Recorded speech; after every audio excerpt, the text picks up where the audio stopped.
Hello everybody, welcome to Short Shot Archery. Anthony here, and I actually just got back from the 2019 Lancaster Classic, and this video is my take on it. I'm going to share my thoughts and opinions on the shoot this year. Well, now since it's year number 2 of me going to it, I'm going to try and compare some improvements from last year, because I feel like there is some improvements from last year.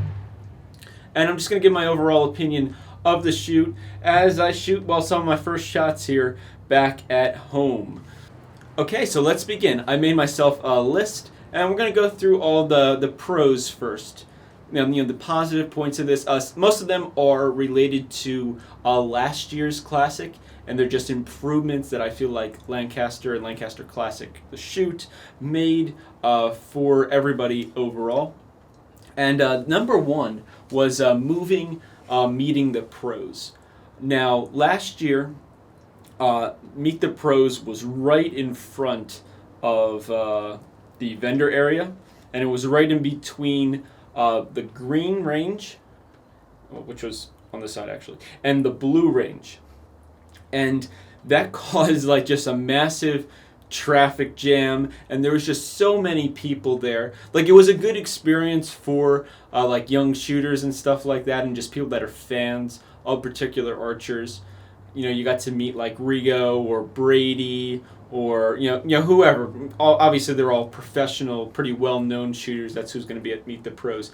This year they actually took it out from that area and they moved it into, I don't know if I want to quite call it a hallway, because it's quite wide, but basically it is a hallway. But it is in front. It was in front of registration, and it was in front of the Lancaster merch shop where you could pick up T-shirts and hats and stuff all related to the Classic. So I think that location was perfect.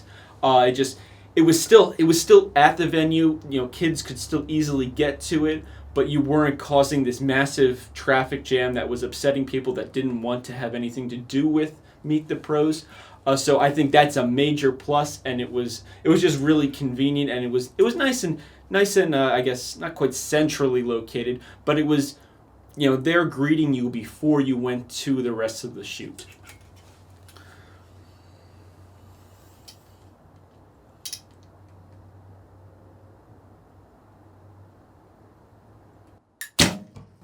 Alright, not bad for shot number 1.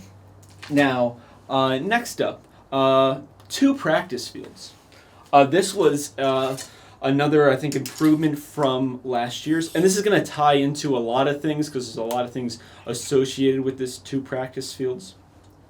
So last year we just had practice downstairs, and that was fine. At times it got pretty packed. We probably could have used some more bales. This year, they had most of the downstairs available to practice, and then they had an entire second room above. So you actually walked up a set of stairs onto what they called the mezzanine, if I'm pronouncing that correctly. Basically, it's a walkway, and you could actually view the shoot from above. And you could actually walk into this room, and you could shoot there, and there was additional targets. Not as many as downstairs, but I believe they said there's something about 135 practice targets in total. I could be a little bit off on those numbers. But this year I felt like it helped ease the congestion in the practice area. I personally didn't wait around, that long to shoot, right before my line. Because I like to go down and warm up just a little bit before I go and shoot my qualification rounds or my head-to-head matches. Just because I feel like my first arrows off the block aren't my best. So it's nice to have a venue that provides a practice area so that I can warm up a little bit before going and shooting qualifying your matches. With that though, and we're going to get to that in just one shot,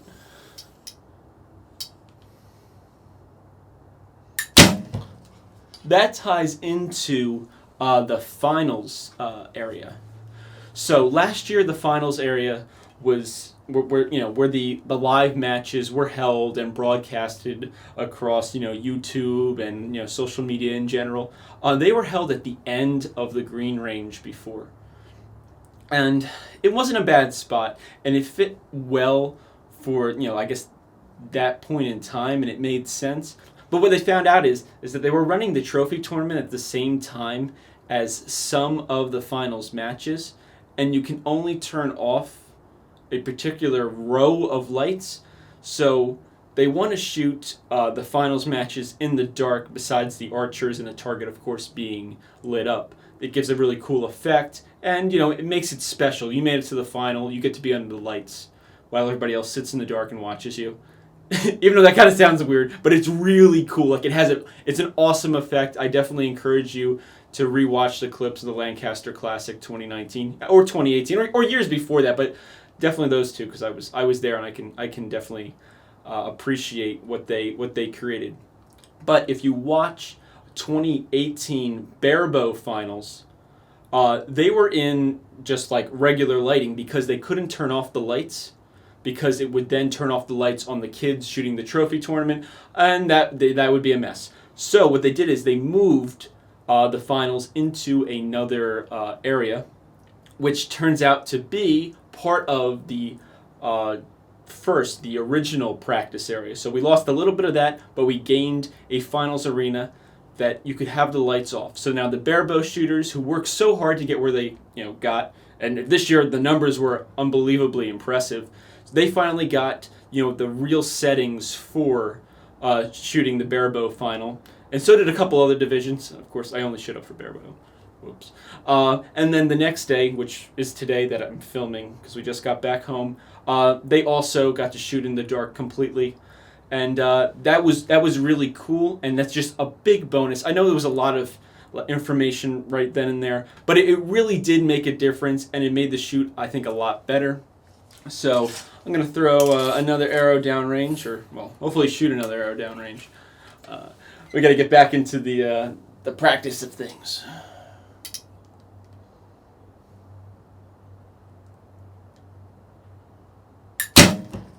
Alright. A little long on that one, but we have more. We have more. Ooh, a big positive. And I think this really, it was well earned, and even Rob himself, Rob Caulfield, the owner of Lancaster Archery and the guy that runs the Classic, he did announce at the Barebow shoot that there will be a women's barebow division next year. So the ladies have earned it. They got the numbers out there. They have enough numbers to support their own division, and I think this is really cool. Now, they were smart, and they realized that there was women competing, men and women together in the open barebow division. So the top 3 women did get trophies again this year, but it's not quite as special as being able to shoot under the lights after you shot qualification the day before, and then you fought your way through the head-to-head matches, to get a trophy. Yes, it's a nice gesture, but it's definitely really welcoming, and it's a really good sign for barebow that the women are getting their own division. So I think that is another major plus to this shoot.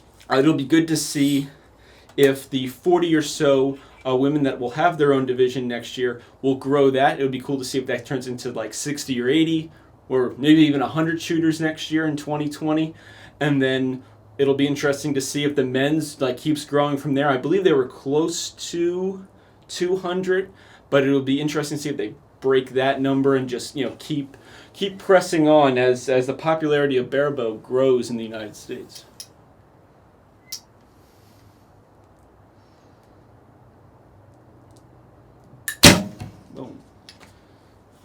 So the last 2 positive, before I get into some little personal critiques, would be the room locations are always so much fun. And I know this is like the luck of the draw, but my room ended up actually looking out into, I guess, that hallway, we're just going to call it. I could see registration, I could see Meet the Pros, and I could just see all the traffic flowing in and out of there. And that was really neat. That it was fun, and it's just something that it's a positive to me. I know it was just random and just dumb luck of me getting there, but it's definitely a nice addition. You can't get that at Vegas. You can't get a window that just looks down upon the shooting field or all the people just moving in and out of, like, say, the Vegas shoot or something. But you can do this at the Lancaster Classic, and I don't know, it's special in its own way. I don't know, it's cool to me. I don't know if anybody else finds it that interesting, but who knows.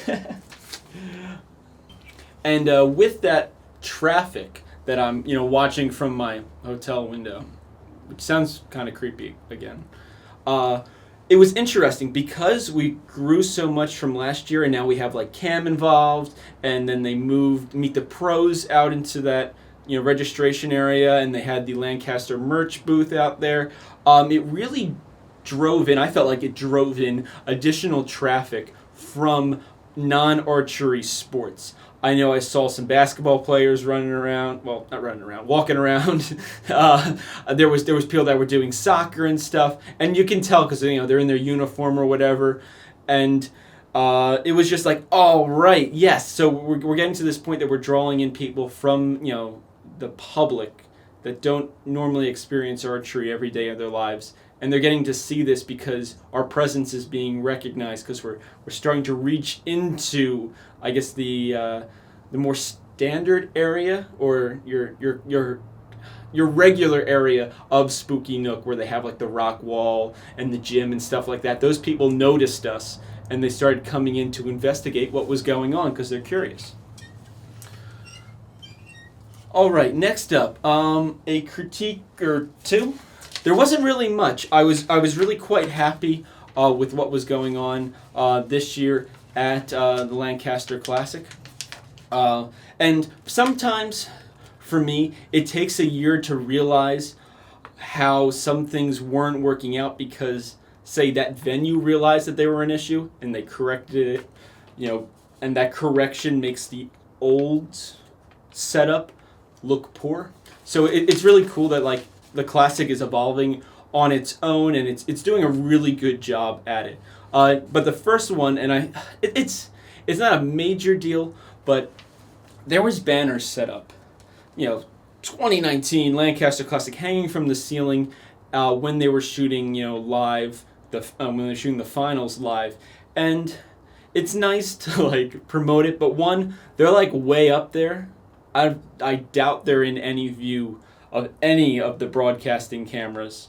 So I would say it's only for the audience that's there. But the big kicker is that the second set that was hanging like almost halfway down the range towards the targets, it was actually blocking your viewing of the projector. They had this really nice projector that was showing the live feed without any audio onto the back wall above where above where the two shooters were shooting the final. And I think it's really important that people get to see that, because not all the seats there are perfect. It's just how it's going to be. So to be able to see the view on the wall behind the targets, it really added to the shoot, because then you didn't feel like you were being like disconnected from what was going on, even though it was live right in front of you. So my thing would be is to not even worry about the banners, at least up top there. I guess further back, behind the archers, nobody notices. But then again, that's probably why you wouldn't put them there. But it's also not cutting into the view of the people that paid and flew and drove and actually shot the tournament, that are sitting there watching, that are providing, the cheering and the audience that the people online are seeing. I don't know. It's important. I said something I noticed, and I don't know if there was other complaints about it, but it's something to consider, I think. And other than that, it's really just a thank you at this point. I think Lancaster and Lancaster Classic, they did a great job setting up this event. I'm really happy with it. Everybody I ran into seemed extremely pleased with how it was ran. It's so smoothly run. Like, they tell you a time for something, it starts at that time. If not, there's only a couple minutes delay, usually in the positive, like they're waiting for people to finish showing up so they can start. I really felt like I was never waiting on the Lancaster Classic to get something moving.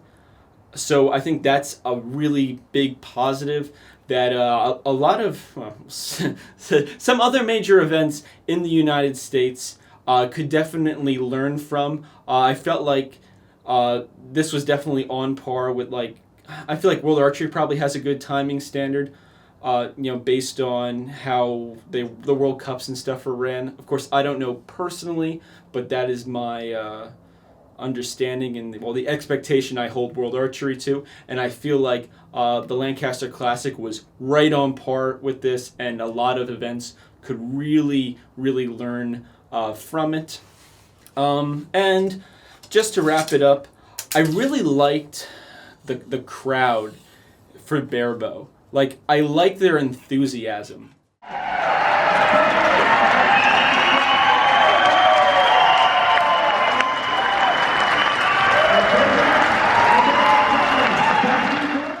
And I don't know, like, I might even just make a separate video about this, but Olympic Recurve and Compound could learn a thing or two from Barebow.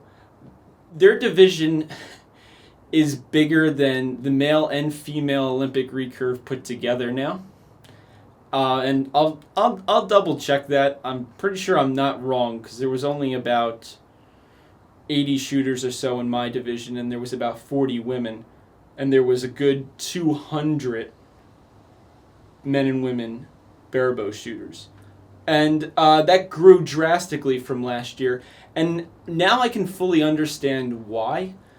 They have a better atmosphere. They have a better passion for the sport. They almost make they make the rest of the divisions, Olympic Recurve and Compound, they make the people that are watching and the people that shoot it, they make it kind of little stuck up, like noses are in the air a little bit. Like it's not as welcoming. I thought it was pretty welcoming, but it's not as welcoming as Barebow. And Barebow is paving the way, because guess what? People feel valued. They feel welcome there. People are willing to help them and not mislead them. And you don't see that level of compassion for somebody else to shoot with you as you do in the Barebow. Like I'm sorry, it's not like that in Olympic Recurve or Compound. I try, but I can even try harder. So I don't know. I feel like I'll probably make another video on that topic, because I'm really inspired by this now, and I'm kind of passionate. I'm really passionate about what they're doing. So I know this video is probably crazy long at this point, so I really appreciate it if you are still watching. Give it a like, share it with your friends. I want people's take on everything I had to say. I am just one person, sharing, my opinion in this video about a shoot. So I want to hear the feedback. You love the entire thing. What do you want to see change? What are you hoping for in the future? And what are your thoughts on how we approach people and getting people into the sport for divisions such as Olympic Recurve and Compound? I think we have more to learn. So thank you for watching, and as always, happy shooting.